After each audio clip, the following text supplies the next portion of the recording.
उत्तर प्रदेश के कन्नौज से इस वक्त की बड़ी खबर। कन्नौज पहुंचे अखिलेश यादव का भाजपा पर बड़ा बयान। साधु संतों को ले एक्ट पर की टिप्पणी पर अखिलेश यादव की सफाई। कहा, हम लोगों ने कभी साधु संत ऋषि मुनियों पर कभी नहीं की टिप्पणी। जो टिप्पणी की है वह मठाधीश मुख्यमंत्री जी पर है। हम सभी साधु संतों को गुरुदेव मानते हैं। अखिलेश यादव ने कहा, मठाधीश पर किसी को क्या शिकायत हो सकती है। हमारे मुख्यमंत्री जी खुद मठाधीश हैं, इस पर किसी को क्या शिकायत हो सकती है। अखिलेश यादव का योगी सरकार की एनकाउंटर नीति पर भी हमला। कहा, 18,000 एनकाउंटर जिसमें 200 जाने गई हैं। टांग पर लगने वाले सभी एनकाउंटर फर्जी हैं। अगर एनकाउंटर से कानून व्यवस्था बेहतर होती तो रोज क्राइम क्यों हो रहे हैं। NCIRT रिपोर्ट का हवाला देते हुए अखिलेश यादव ने कहा कि रिपोर्ट के मुताबिक सबसे ज़्यादा बलात्कार उत्तर प्रदेश में हो रहे हैं। आप स्वयं सुनिएगा क्या कह रहे हैं सपा सुप्रीमो अखिलेश यादव।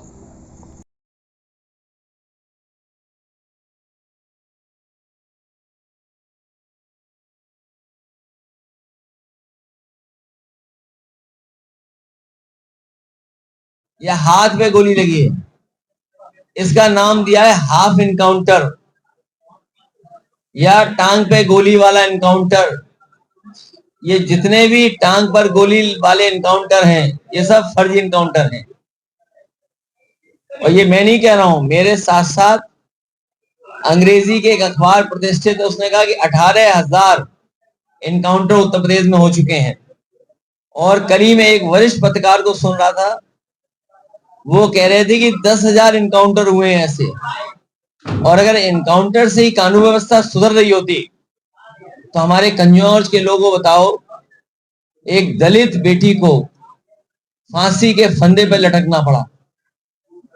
आप सब जानते हैं, एक दलित बेटी, उसको न्याय नहीं मिला, उसकी कहीं सुनवाई नहीं हुई, उसे मजबूरी में फांसी पर लटकना पड़ा। लेकिन ये बात भी है कि फांसी पर लटकी है कि लटकाई गई है, अभी भी उसका खुलासा नहीं हुआ है। फरक्काबाद में भी हमारे साथी जानते होंगे, 2 बेटियां लटका दी गई कि आत्महत्या हुई है। और हर दिन उत्तर प्रदेश में बड़े पैमाने पर बेटियों के साथ इस तरह का व्यवहार हो रहा है, जहां उनके साथ घटनाएं घट रही हैं। और जो सबसे ऑथेंटिक डेटा है NCRB, अगर हम NCRB के डेटा को ऑथेंटिक माने तो सबसे ज्यादा असुरक्षित महिलाएं अगर कहीं हैं तो वो उत्तर प्रदेश में हैं। तो क्या इनकाउंटर से कानून व्यवस्था बेहतर हो गई है? क्या इनकाउंटर से हमारी माताएं बहनें सुरक्षित हो गई हैं? और कल तो हद हो गई, स्मार्टफोन दिया सरकार ने और पंडाल के बाहर स्मार्टफोन छीन लिया बदमाशों ने। कहीं ऐसा तो नहीं देने वाले और लेने छीनने वाले में कोई साठगांठ रही हो कि हम देंगे आप छीन लेना।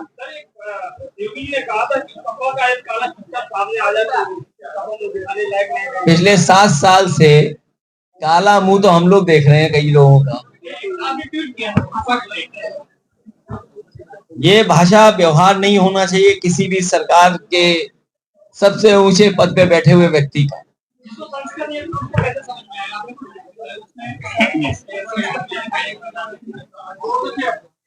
क्या कहा मैंने?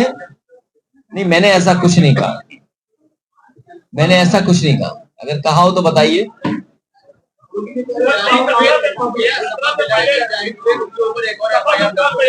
देखिए, जाहिद में हर घर में कोई ना कोई काम करने वाला होता है। हमारे जितने भी लोग हैं, संपन्न लोग, ज्यादातर वो घर परिवार में किसी न किसी को रख लेते हैं और घर परिवार में घर का सदस्य मानते ही उसको रखते हैं। ये घटना जो हुई है दुखद है, उसके पीछे कोई भी कारण हो, लेकिन ये सरकार की नीयत साफ नहीं है। सरकार की नीयत कभी साफ नहीं हुई है। सरकार चुनाव हारने के बाद, और खासकर भारतीय जनता पार्टी चुनाव हारने के बाद, केवल यादव और मुसलमान पर नजर मार रही है। अगर मुस्लिम व्यक्ति अगर है कोई तो उस पर गंभीर धाराएं लग जाएंगी, गंभीर कार्रवाई हो जाएगी। ये उसी के कारण विधायक जी के खिलाफ कार्रवाई हो रही है। अगर कोई घर का कर्मचारी आत्महत्या कर ले, मैं आपसे ही जानना चाहता हूं, कन्नौज में जो बेटी की हत्या की गई है, जिसको फांसी पे लटका दिया, क्या उसका मोबाइल मिल गया? क्या उसके सीडीआर डिटेल मिल गए? जो थाने की पुलिस बता रही है कि दिल्ली गई और दिल्ली से वापस आ गई, क्या वो सच्चाई है? क्या उसमें कोई यकीन करेगा? ऐसी तमाम घटनाएं जो हो रही हैं, उसमें पुलिस भारतीय जनता पार्टी के सहारे पे काम कर रही है, और इसी का परिणाम है कि भदोई के विधायक, उनके परिवार के ऊपर कार्रवाई हो रही, क्योंकि वो विधायक समाजवादी पार्टी का है, मुस्लिम है। और आपको बात समझ में नहीं आती? आपको भी बात समझ में आती होगी कि जब मुख्यमंत्री जी ये कहते हैं कि अयोध्या में अगर दिवाली होती है तो पाकिस्तान और समाजवादी पार्टी के लोगों को तकलीफ होती है, इससे ही आपको नियत पता लगती होगी मुख्यमंत्री की नियत क्या है, और मुख्यमंत्री की नियत के हिसाब से वो पुलिस के अधिकारी काम कर रहे हैं। जब चुनाव खत्म हुआ था, 1000 दिन बचे थे चुनाव को, विधानसभा के चुनाव को, अब तो और कम दिन बचे। हर दिन कम हो रहा है सरकार का, और आप देख लेना, हम और आप यहीं पर हैं। 6 महीने बाद भारतीय जनता पार्टी की सरकार की भाषा इतनी खराब हो जाएगी, इतनी खराब हो जाएगी, जिसकी आप कल्पना नहीं कर सकोगे। इतने फ्रस्ट्रेटेड वो लोग दिखाई देंगे, क्योंकि जनता को वो फेस नहीं कर सकते। जो हमने ट्वीट किया था, वो हमें अच्छी लाइनें मिली थी। भाषा से पहचानिए असली संत महंत, भाषा से पहचानिए असली महंत और संत, साधु भेष में घूमते हैं जग में धूर्त अनंत। तो इसलिए भाषा से भी लोग पहचाने जाते हैं। दो नहीं हो सकते भस्मासुर। जो हमने पढ़ा है अपना साहित्य या अपनी किताबें, हमने भस्मासुर दो नहीं पढ़े, हमने तो एक ही भस्मासुर पढ़ा है। भाजपा भी ढूंढ रही होगी कि उनका भस्मासुर कौन है।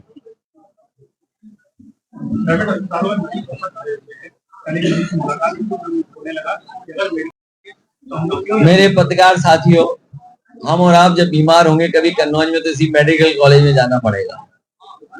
इसकी दुर्दशा आपने देखी है और हम लोगों ने देखी है। कोई पहली बार हम लोग इस दुर्दशा पर चर्चा नहीं कर रहे। हर बार जब मैं कन्नौज आया हूँगा तो मेडिकल कॉलेज के बारे में मैंने चर्चा की है, कभी आया हूँगा यहाँ के विकास के बारे में चर्चा की होगी। लेकिन पता नहीं भारतीय जनता पार्टी कैसे लोग बह रहे हैं, बिल्कुल सरकार के लोग बह रहे हैं, इन्हें सुनाई नहीं देता कुछ, और अब तो लगता दिखाई भी नहीं देने लगा है। अब आंखें भी गड़बड़ा गई इनकी। बताओ, मेडिकल कॉलेज में कोई समाजवादी पार्टी जा रही है इलाज कराने? वहां तो आम जनता जाती है। पैरा मेडिकल नहीं चला पा रहे हैं, मंडी नहीं चला पा रहे हैं, कोई सुविधा नहीं दे पा रहे हैं, और कन्नौज का जो विकास रफ्तार लिया था, तेजी हुई थी जिसमें, वो सब ठप कर दिया। कन्नौज से तो भारतीय जनता पार्टी के लोगों की दुश्मनी है कोई, जिसकी वजह से कन्नौज का विकास इन्होंने रोका हुआ है। ये जो वन नेशन वन इलेक्शन, उसके साथ साथ बीजेपी चाहती है वन डोनेशन। एक ही बार डोनेशन मिल जाए बहुत ठीक है।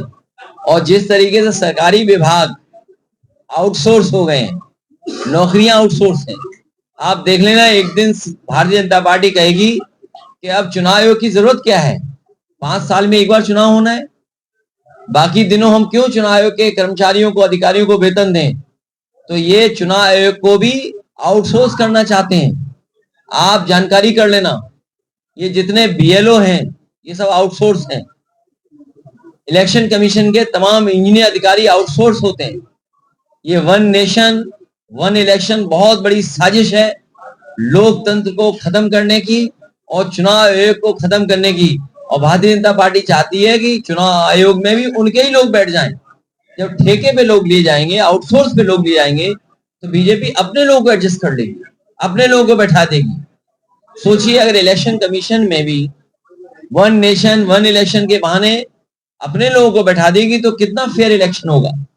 और फिर ये one election one nation one election तो ये एक बहाना है। कुछ दिन पहले आपने सुना होगा कि महिला आरक्षण लागू होने वाला है, बहुत प्रचार किया गया, बहुत ढोल बजाए गए। बताओ महिला आरक्षण कहाँ है? इस सबसे जरूरी है कि हमारी आपकी जातिगत जनगणना हो जाए, जाति के आधार पर जनगणना हो जाए, जिससे हर एक को पता लग जाए कि हमारे समाज में आबादी कितनी है, और सरकार इस काम करने में कामयाब हो जाए कि आबादी के हिसाब से उन्हें सुविधाएं देना शुरू कर दें। जैसे कि भाजपा का कहना है कि आप चाचा और आपके पार्टी के जो माफिया थे गुंडे थे, आप साधु संतों को गुंडा कहना है। नहीं, मैंने कभी भी, मैं आपसे कहना चाहता हूं, हमारे कभी किसी साधु संत ऋषि मुनि आचार्य किसी के बारे में हम समाजवादियों ने कभी टिप्पणी नहीं की होगी। हाँ, हम लोगों ने टिप्पणी जो की है वो मठाधीश मुखर्जी जी पे टिप्पणी अगर की होगी तो, वरना हम लोग कभी किसी पे टिप्पणी नहीं करते। हम सबको पूजनीय मानते हैं, हम उनका सम्मान करते हैं, लेकिन अगर मठाधीश में ही अगर किसी को शिकायत है तो बताओ, हमारे मुख्यमंत्री जी तो मठाधीश मुख्यमंत्री हैं, तो इसमें क्या खराब बात है? इसमें भी शिकायत है क्या? से पहले आपके गरीबों का पूजन था, वो आपके गुंडे लिए ले जाते थे। भाजपा का कहना है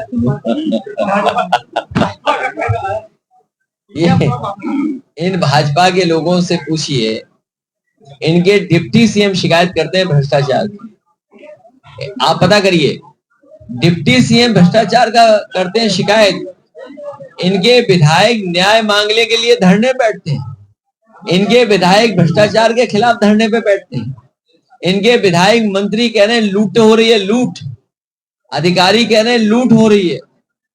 तो बताइए, ये भ्रष्टाचार और बेईमानी किसकी सरकार में ज्यादा है? इसलिए पुरानी बातें न करें, आज के समय पे क्या चल रहा है ये बताएं। और सुनिए, चुनाव में हमारे प्रधान होंगे एक आध, ये भी जानते हो, और लोग होंगे। जब चुनाव था तो रिफाइंड तेल मिल रहा था, अब बताओ राशन में क्या मिल रहा है? अच्छा, ये प्रधान लोग जानते होंगे तहसीलों पे क्या हाल है। ये हमारे वकील हैं, अधिवक्ता हैं, और लोग भी जानकार हैं। पिछड़े और दलित भाई बहनों को, उनके परिवार के लोगों को जो जमीन मिल जाती थी, पट्टे हो जाते थे, बताओ वो पट्टे के मालिक नहीं बन सकते अब? उनकी फाइलें कौन चुरा रहा है? आप पता कर लो, हर जगह फाइल चोरी हो जा रही है उनकी। बताओ, पट्टे के मालिक हो जाना चाहिए कि नहीं होना चाहिए? पिछड़े और दलित परिवारों के, पिछड़े को जो पट्टे मिले थे, दलित भाइयों को जो पट्टे मिले थे, उसके तो हकदार होने चाहिए थे। अगर वो हक मांगने जाएं, अपने पट्टों का अधिकार मांग लें, तो बताओ वो फाइल गायब हो गई, कागज गायब है।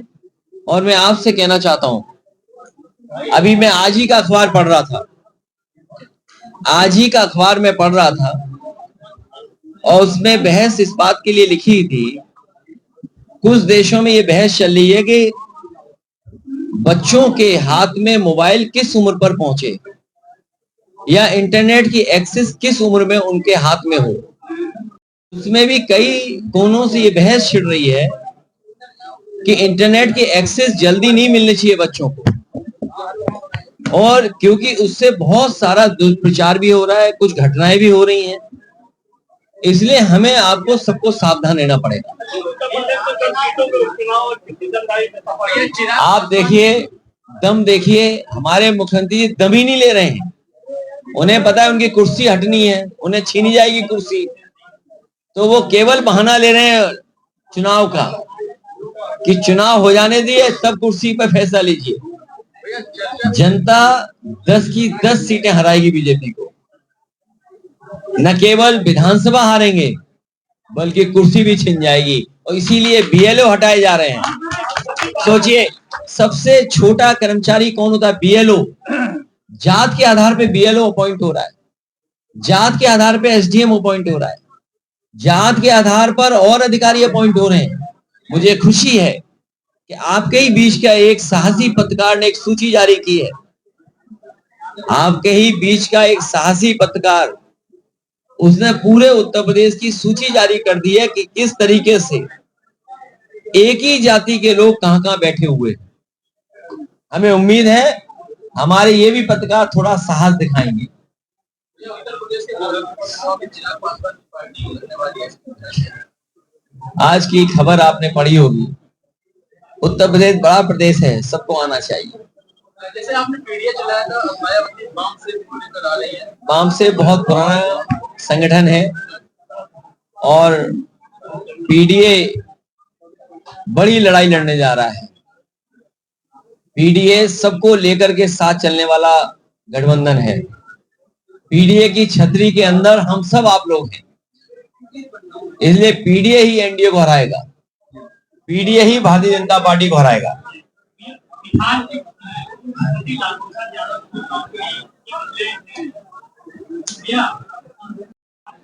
लेकिन आप बताओ, डीएपी किसानों को मिल पा रही कि नहीं मिल पा रही? किसानों की बुवाई होने ही है, तैयारी करनी है किसानों को आलू की। डीएपी है ही नहीं दुकानों पर। आखिरकार ये डीएपी कहां चली गई? बीजेपी डीएपी कहां लेके जा रही है? डीएपी कहां चली गई? किसानों को जो सुविधाएं मिलनी थी वो कहां चली गई? यही गुरसाईगंज में याद होगा, देश के प्रधानमंत्री जी आए थे, कर्जा माफ हो जाएगा, आय दोगुनी हो जाएगी। अब तो 4 गुनी का नारा देना पड़ेगा बीजेपी को।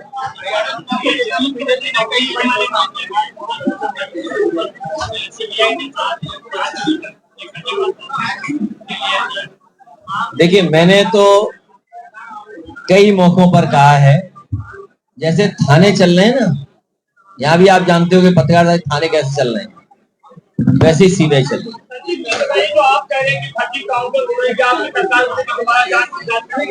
देखिए, जो भी फर्जी इनकाउंटर हुए हैं, और फर्जी इनकाउंटर का एक तरीका है, उसमें तमाम नियम हैं। जो भी फर्जी काउंटर हुए हैं उनकी जांच जरूर होनी चाहिए और जरूर होगी।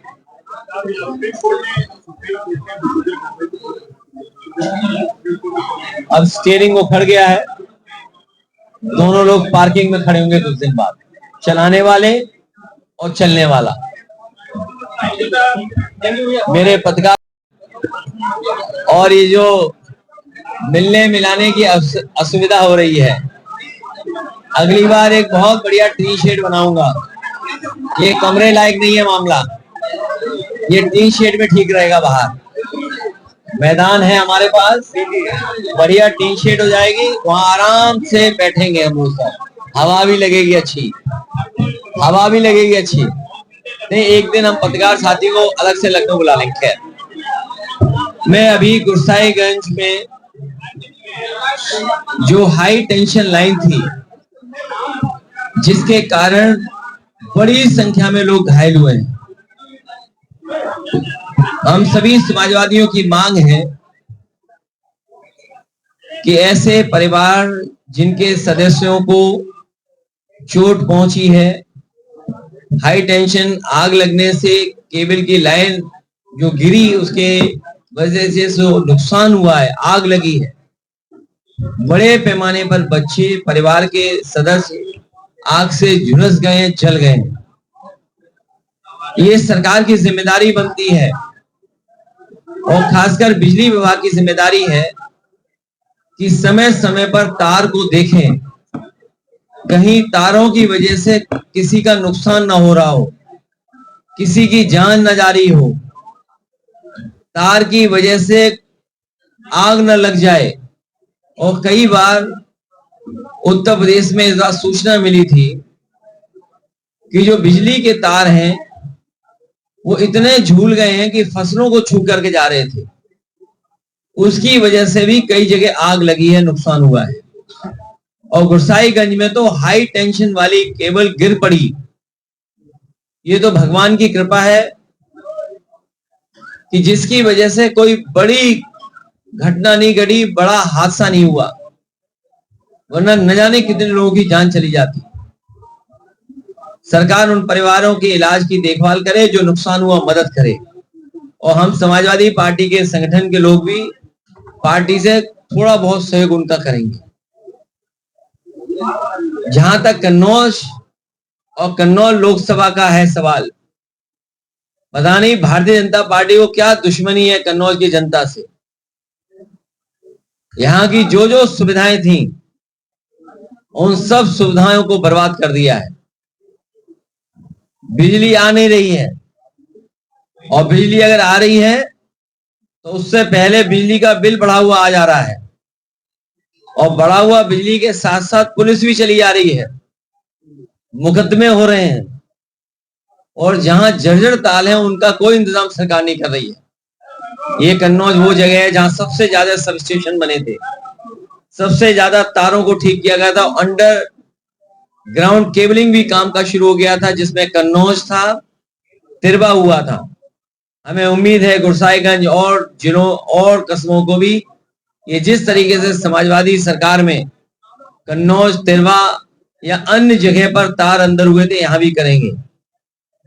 भ्रष्टाचार चल रहा है हर थाने में। सुनने में आ रहा है कि पुलिस भी लूटने में लग गई है। तहसील तो लूट ही रही थी, लेकिन पुलिस झूठा फंसाने के साथ साथ, और न केवल ये उत्तर प्रदेश की बात है, पूरे प्रदेश में ये चल रहा है। पूरे प्रदेश में बड़े पैमाने पर मेडिकल कॉलेज वैसे क्या वैसा पड़ा है, स्टेडियम वैसा ही पड़ा है, एम्बुलेंस बर्बाद कर दी, 100 नंबर खराब कर दी, आपकी मंडी व्यवस्था खराब कर दी, पैरामेडिकल खराब कर दिया, जिला अस्पताल में दवाई नहीं, इलाज नहीं, सुविधा नहीं, सीएससी पीएससी चल नहीं रहे हैं। आगे हो क्या रहा, सरकार कर क्या रही है? सरकार केवल लूट रही है, और जब लूट का पता लगता है मुख्यमंत्री जी को तो मुख्यमंत्री बौखला जाते हैं। उनकी नाराजगी देखी नहीं आपने आजकल, कितनी भाषा बदल गई। ये कोई भाषा मुख्यमंत्री की हो सकती है? वो सब सीमाएं लांघ गए हैं, और ये फ्रस्ट्रेशन इसलिए है कि जनता उनका साथ नहीं देगी। लोकसभा में भी जनता ने साथ नहीं दिया, भविष्य में जब 2027 का चुनाव होगा, जनता भारतीय जनता पार्टी को फाड़ फेंकेगी। भारतीय जनता पार्टी का सफाया होने जा रहा है। इन्होंने बेरोजगारी, महंगाई, भ्रष्टाचार बढ़ाया है, लूट बढ़ी है इनकी सरकार में। ये इनकाउंटर का जो निशाना है वो टांग पे जाता है, और हमारे पत्रकार साथियों से कहूंगा, अंग्रेजी का एक अखबार था, प्रतिष्ठित अखबार, उसने कहा कि 18,000 इनकाउंटर हुए उत्तर प्रदेश में, जिसमें 200 जाने गई हैं, जो दावा है सरकार का, और बड़े पैमाने पर टांग में गोली लगी है या हाथ में गोली लगी है। इसका नाम दिया है हाफ इनकाउंटर या टांग पे गोली वाला इनकाउंटर। ये जितने भी टांग पर गोली वाले इनकाउंटर हैं, ये सब फर्जी इनकाउंटर हैं। और ये मैं नहीं कह रहा हूं, मेरे साथ साथ अंग्रेजी के एक अखबार प्रतिष्ठित है, उसने कहा कि 18,000 इनकाउंटर उत्तर प्रदेश में हो चुके हैं। और कल ही में एक वरिष्ठ पत्रकार को सुन रहा था, वो कह रहे थे कि 10,000 इनकाउंटर हुए हैं ऐसे। और अगर इनकाउंटर से ही कानून व्यवस्था सुधर रही होती तो हमारे कन्नौज के लोगों बताओ, एक दलित बेटी को फांसी के फंदे पर लटकना पड़ा। आप सब जानते हैं, एक दलित बेटी, उसको न्याय नहीं मिला, उसकी कहीं सुनवाई नहीं हुई, उसे मजबूरी में फांसी पे लटकना पड़ा। लेकिन ये बात भी है कि फांसी पे लटकी है कि लटकाई गई है, अभी भी उसका खुलासा नहीं हुआ है। फरक्काबाद में भी हमारे साथी जानते होंगे, 2 बेटियां लटका दी गई कि आत्महत्या हुई है। और हर दिन उत्तर प्रदेश में